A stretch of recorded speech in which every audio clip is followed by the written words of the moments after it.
Hello everyone, welcome to your YouTube channel. आज हम सीखने वाले हैं, हमारा एक्सरसाइज है 7.1। दो चीजें मैं आपको सिखाऊंगा इसमें, इसकी गारंटी है। आप एक बार पेन लेकर के और पेंसिल लेकर के बैठ जाइए मेरे साथ, और इस दो चीजों को सीख करके ही उठेंगे आप, मेरी गारंटी है इसकी। तो आप बैठिए और तसल्ली से बैठिए। हम इसमें सीखने वाले हैं कि एंटी डेरिवेटिव कैसे निकालते हैं और इंटीग्रल्स कैसे निकालते हैं। ठीक है, ये हमारा दो टॉपिक है। एक एंटी डेरिवेटिव आप कैसे निकालेंगे कि किसी भी ट्रिग्नोमेट्रिक फंक्शन में क्या, या किसी भी अलजेब्रिक फंक्शन का। तो देखते हैं, फर्स्ट हमारा जो सवाल है यहाँ पे वो है क्या, साइन एक्स, साइन 2x है।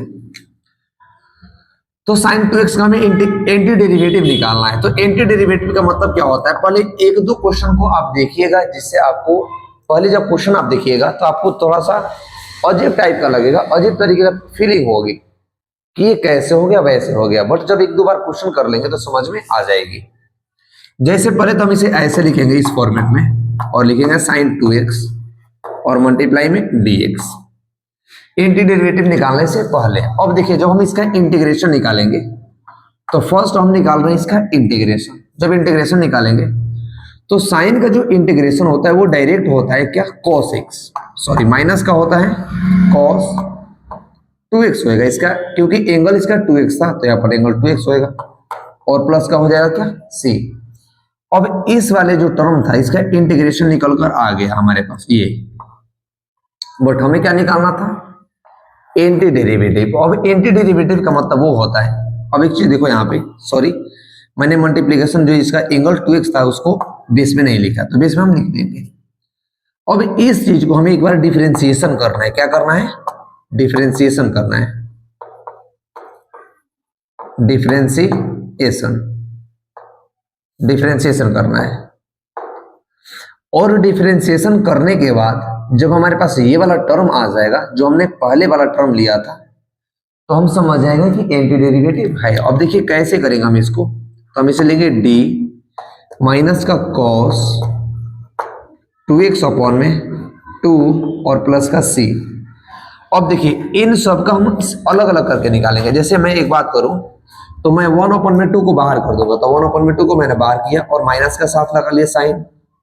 अब इसका निकलेगा मतलब d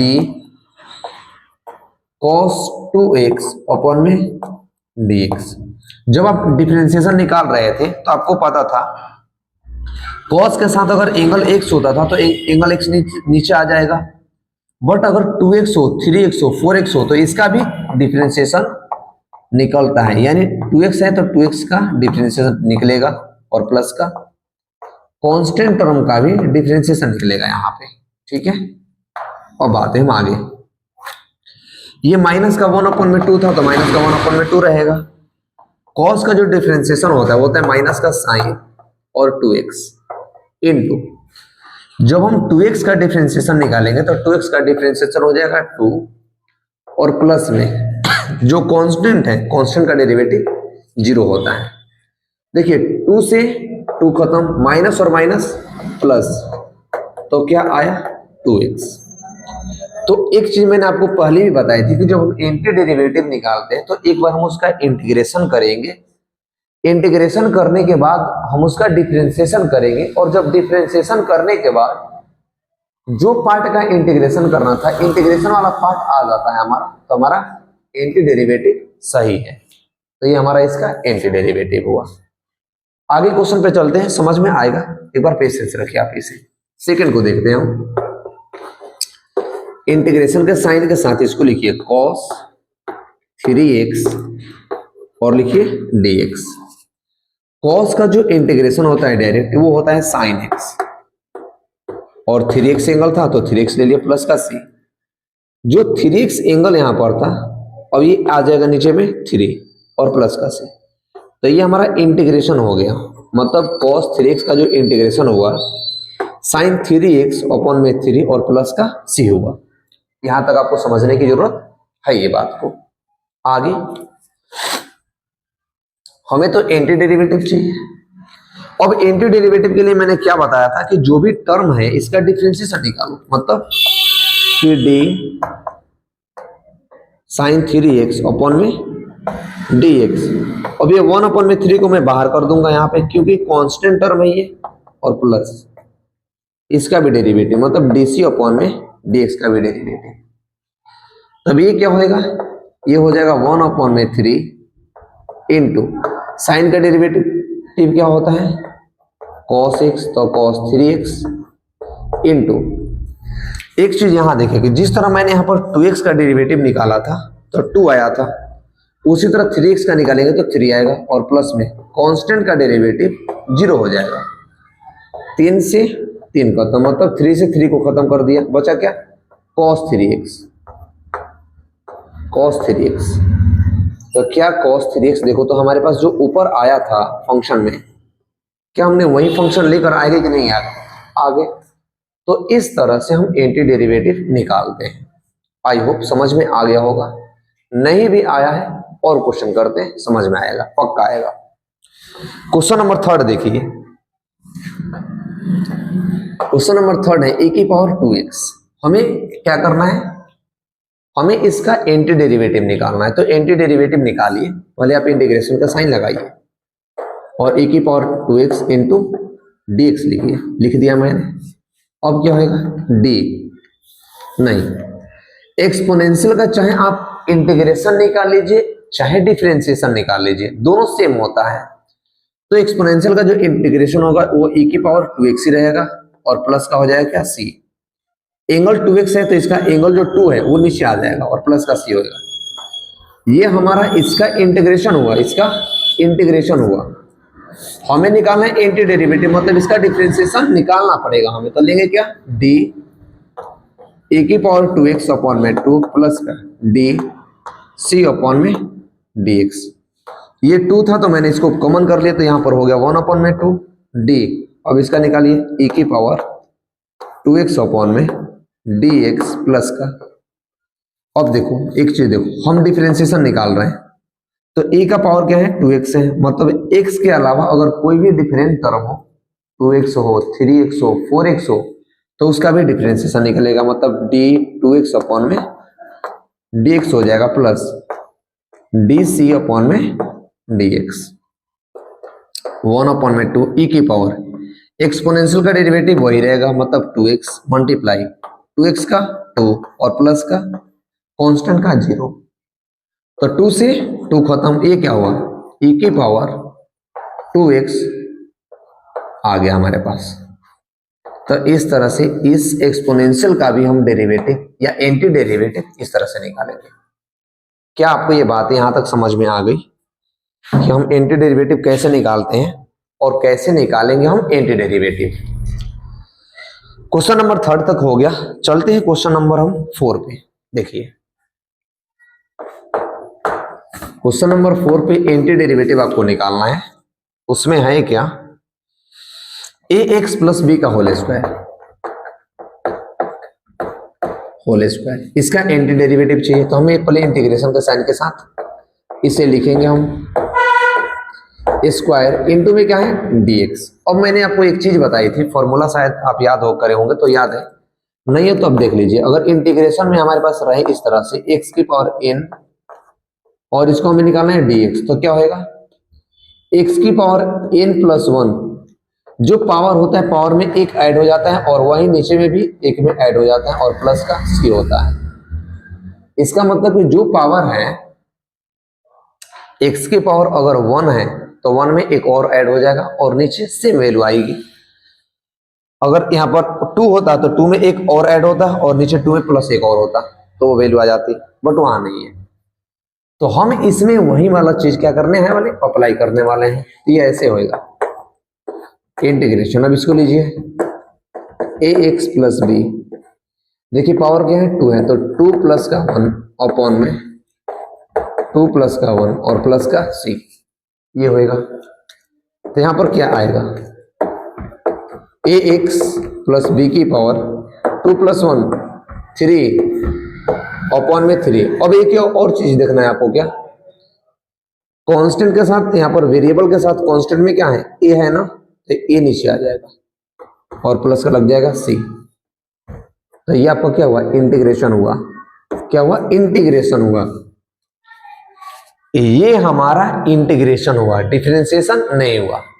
एक रिजल्ट ये आपका हो गया। कुछ बच्चे सोचेंगे यहाँ पे कि इसका रिजल्ट आखिर क्या है, तो रिजल्ट आपका ये है, बट एंटी डेरिवेटिव करके हमें ये वाला लाना है, ऊपर वाला। तो क्या करेंगे हम, डेरिवेटिव करेंगे। तो करते हैं, देखिए इसे आप नोट कर लीजिए, फिर हम करते हैं उसको। देखिए इस वाले पार्ट को आप नोट कर सकते हैं, क्योंकि थर्ड मैंने करा दिया था तो यहाँ पर स्पेस की थोड़ी कमी हो रही है, तो मैं ले लूंगा यहाँ से।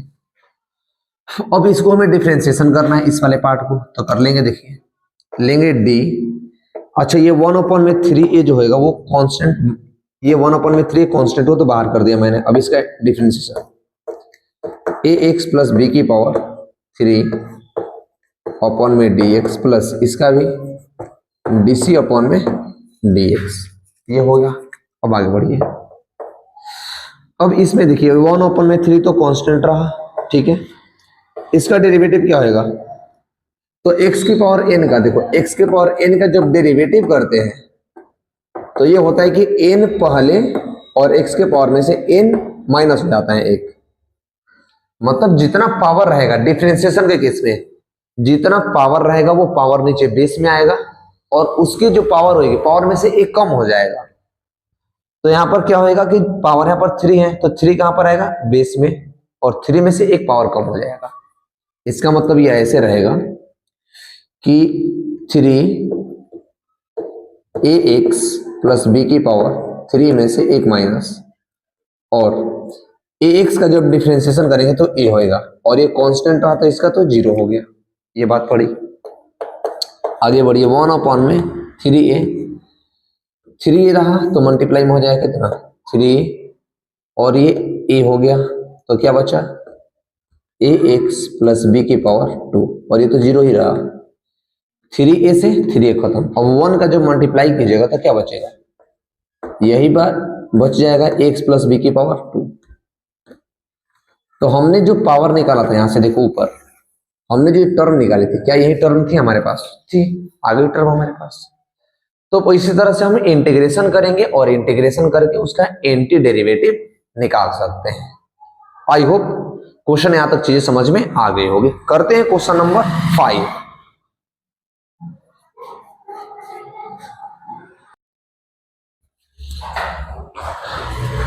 क्वेश्चन नंबर हमारा 4 है। देखिए क्वेश्चन नंबर 4 क्या है कि साइन 2x माइनस का 4e की पावर 3x और dx, हमें इसका एंटी डेरिवेटिव निकालना है। तो देखो मैंने बताया था कि साइन का जो इंटीग्रेशन होता है वो होता है माइनस का cos, और 2x का एंगल रहेगा तो 2x ही रहेगा, और अपॉन में क्या आ जाएगा, जो एंगल है 2 वो 2 आ जाएगा, माइनस 4 का तो 4 ही रहेगा। एक्सपोनेंशियल का जो इंटीग्रेशन होता है वो होता है एक्सपोनेंशियली होता है, और इसका पावर क्या है, 3 है, तो यहाँ पर क्या हो जाएगा, अपॉन में 3 आ जाएगा, और प्लस का हो जाएगा क्या, c। यानी इसका जो इंटीग्रेशन वाला पार्ट हमारा हुआ वो क्या है, माइनस का cos 2x और माइनस का 4 अपॉन में 3 e की पावर 3x प्लस का c हुआ। हमारा ये आंसर तो हो गया, बट हमें निकालना है एंटी डेरिवेटिव। एंटी डेरिवेटिव का मतलब कि हम इसका क्या करेंगे, डिफरेंशिएशन निकालेंगे। तो एक एक पार्ट को लेकर निकालते हैं, एक बार इसका ले लेंगे और दूसरी बार इसका निकालेंगे हम, ठीक है। अब देखिए कुछ बच्चे ऐसे सोच रहे होंगे कि सर आपने पूरे का एक ही बार इंटीग्रेशन निकाल दिया। हाँ, आप इसको ऐसे भी कर सकते हो कि इतने वाले टर्म का आप ऐसे लिख सकते हो इसे कि क्या था, साइन 2x dx, इसको अलग कर लो, माइनस का क्या था, 4e की पावर 3x और मल्टीप्लाई में dx। 4 कांस्टेंट है तो इसका नहीं निकलेगा, बस निकलेगा इसका। तो उस तरह मैंने क्या किया, अलग करके करोगे फिर भी यही आएगा, ठीक है। आइए आगे, अब इसका डिफरेंशिएशन निकालेंगे। तो देखो 2 कॉमन है अपॉन में, सॉरी 2 कांस्टेंट है तो 1 अपॉन में माइनस का 2 कॉमन कर लिया मैंने। अब डिफरेंशिएशन मैं इसका निकालूंगा, d cos 2x अपॉन में dx का डिफरेंशिएशन माइनस। अब देखिए 4 अपॉन में 3 है, कांस्टेंट है, तो 4 अपॉन में 3 को बाहर कर लो और डिफरेंशिएशन निकालो किसका, डी ई की पावर 3x का, इसका अपॉन में dx। मैंने बताया था अभी कि अगर एक्सपोनेंशियल का भी पावर अगर 3x हो, 4x हो, 2x हो, तो इसका डिफरेंशिएशन होता है क्या, यही वाला नंबर हो जाता है, मतलब 3x हो जाएगा। आप डिफरेंशिएशन ही निकालो, d3 अपॉन में dx होएगा। ठीक है, आगे बढ़िए। माइनस का 1/2 था, तो माइनस का 1/2 मैंने ले लिया बाहर। कॉस का डिफरेंशिएशन माइनस का होता है साइन 2x, और 2x का होता है क्या, 2 होता है, माइनस 4/3। एक्सपोनेंशियल का डेरिवेटिव एक्सपोनेंशियल ही रहेगा, और 3x का डेरिवेटिव जो होता है 3 होता है। ठीक है, 3 से 3 कट गया, अब इस 2 से इस 2 कट गया, माइनस ये और ये माइनस, माइनस माइनस क्या होगा, प्लस का साइन बचा गया 2x, और माइनस का 4e⁻3x। अच्छा, एक और चीज मैंने छोड़ दिया था, कांस्टेंट है, तो dc अपॉन में dx का भी डेरिवेटिव, तो कांस्टेंट का डेरिवेटिव हमेशा 0 होता है, तो 0 शो कर दो। तो देखिए हमारे पास जो टर्म आया था, क्या वो ये वाला टर्म आया कि नहीं आया, आ गया ना, वही वाला जो टर्म हमारे पास था। तो इस तरह से हम कहेंगे कि जो एंटी डेरिवेटिव होता है, एंटी डेरिवेटिव हम इस तरह से निकालते हैं। आई होप कि क्वेश्चन नंबर 1 से लेकर के क्वेश्चन नंबर 5 तक आपको अच्छे से समझ में आ गया होगा, जिसमें हमें सिर्फ एंटी डेरिवेटिव निकालना था। आगे बढ़ते हैं हम, आगे वाले क्वेश्चनों में हमें निकालना है इंटीग्रेशन निकालना है। तो देखिए क्वेश्चन नंबर हम 6 से स्टार्ट करेंगे, 6 से हम स्टार्ट करते हैं। सवाल आपका क्या है, 4x⁻3x, 4e⁻3x और प्लस का 1 और ब्रैकेट में क्या है dx है। देखिए हम क्या करेंगे, इन्हें अलग अलग लेंगे, क्योंकि ये टर्म और ये टर्म अलग है, तो इसे निकाल लीजिए बाहर।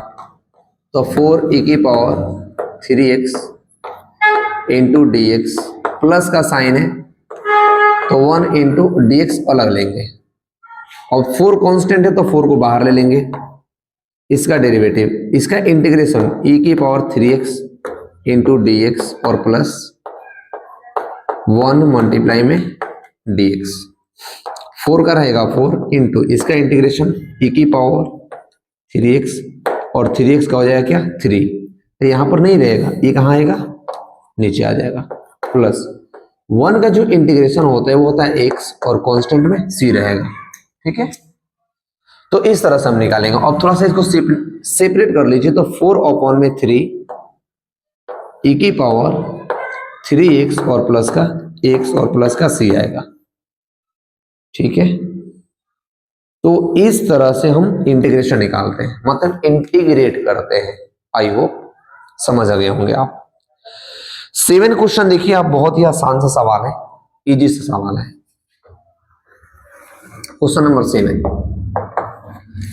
है आपके पास x² और 1 माइनस का 1/में x², ये हो जाएगा x², और ब्रैकेट में क्या है dx, ये है टर्म। अब एक काम कीजिए, देखिए अगर मैं इसका मल्टीप्लाई इससे कर देता हूं, ब्रैकेट वाले का मल्टीप्लाई इस वाले से कर देता हूं, तो देखिए क्या आएगा टर्म, इसका x से, तो x² माइनस इसी का मल्टीप्लाई इससे, तो x² में x² इंटू में क्या है dx। अब ये देखिए कट गया, तो बचा ये वाला टर्म। तो इन दोनों टर्म को अलग कर लेंगे, मतलब इसे सेपरेट और इसे सेपरेट, तो क्या होगा x² इंटू dx माइनस इसमें बच जाएगा 1 और मल्टीप्लाई में dx। ठीक है, x की पावर n का आइडेंटिटी क्या होता है, मैंने बताया था अभी, x की पावर अगर n और इंटू dx हो, तो हम इंटीग्रेशन करते वक्त x की पावर n प्लस का 1 में n प्लस का 1 लेते हैं, ये वाली आइडेंटिटी लगाते हैं।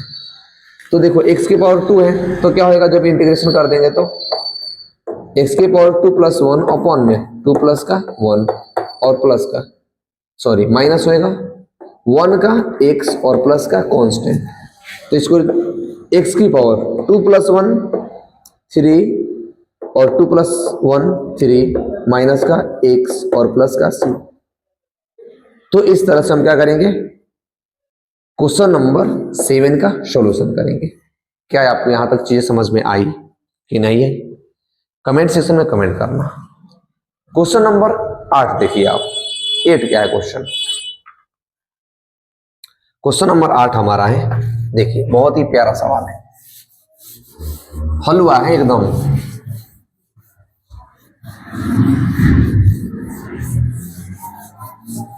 देखिए आ जाइए।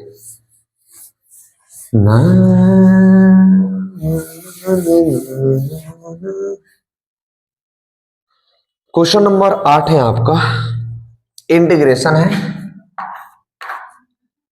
और उसके अंदर में है क्या, बाहर निकलियो भाई, A x square plus B X plus का C, A x square plus का बी एक्स प्लस का सी,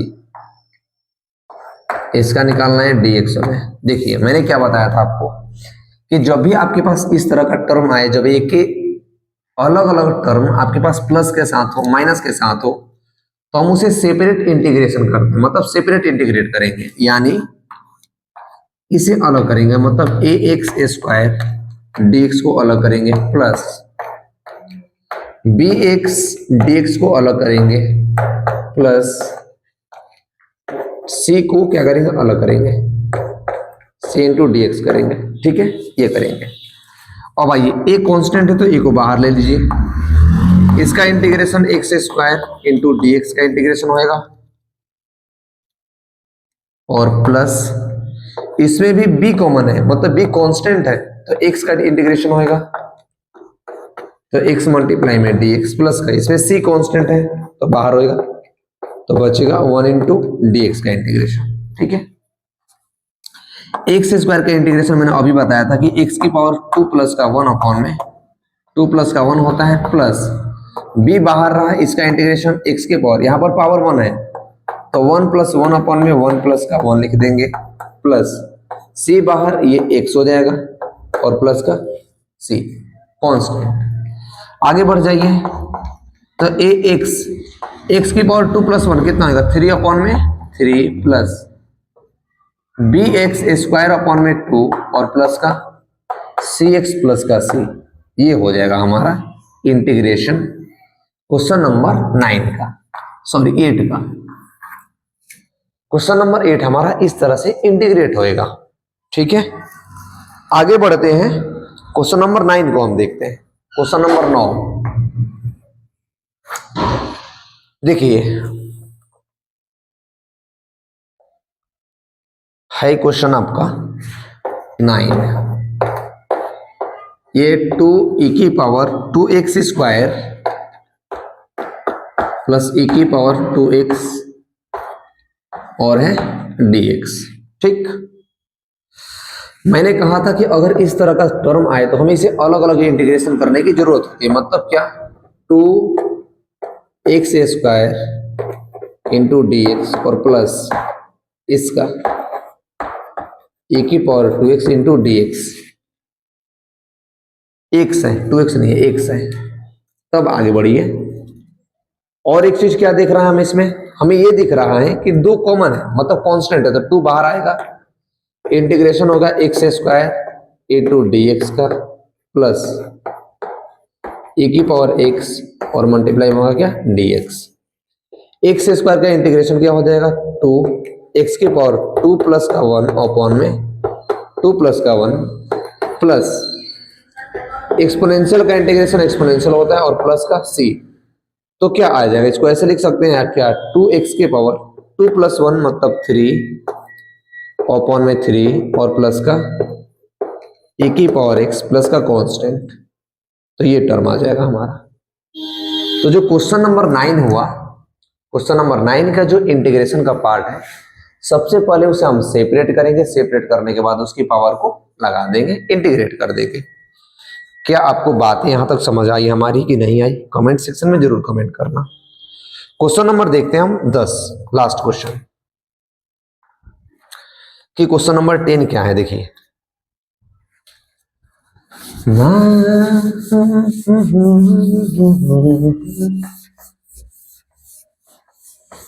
आइए 10 क्वेश्चन नंबर आपका है। देखिए इंटीग्रेशन है और हमारे पास है अंडर रूट में x माइनस का 1 अपॉन में अंडर रूट एक्स का होल स्क्वायर। ठीक है, इंटू में dx। तो देखो सबसे पहले हम क्या करेंगे इसका, हम तो पहले स्क्वायर करेंगे, जैसे a माइनस बी का होल स्क्वायर, हम आइडेंटिटी लिख देते हैं यहाँ पर कि a माइनस बी का जो होल स्क्वायर होता है वो होता है आपके पास a स्क्वायर प्लस का बी स्क्वायर और माइनस का 2ab होता है। ये हमारा a माइनस बी का होल स्क्वायर होता है। तो हम a को लेंगे a, इसे लेट कर लिया a और इसे ले लेंगे b। तो अकॉर्डिंग टू फॉर्मूला a का स्क्वायर b का स्क्वायर और माइनस का 2ab, इसका मतलब कि रूट x का होल स्क्वायर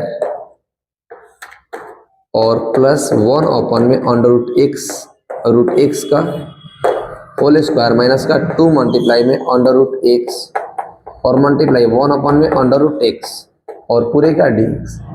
x से तो x खत्म, स्क्वायर से रूट खत्म, x से ये खत्म। ठीक है, क्या बचा आपके पास? कुछ नहीं बचा आपके पास, सिर्फ यही वाला चीज कि x इंटू हुआ dx प्लस, मैंने कहा था कि अगर इस तरह का टर्म आए तो उसको सेपरेट लेकर के अलग कीजिए। तो 1 अपॉन में 2x माइनस का इसका डेरिवेटिव, मतलब 2 इंटू dx का इंटीग्रेशन।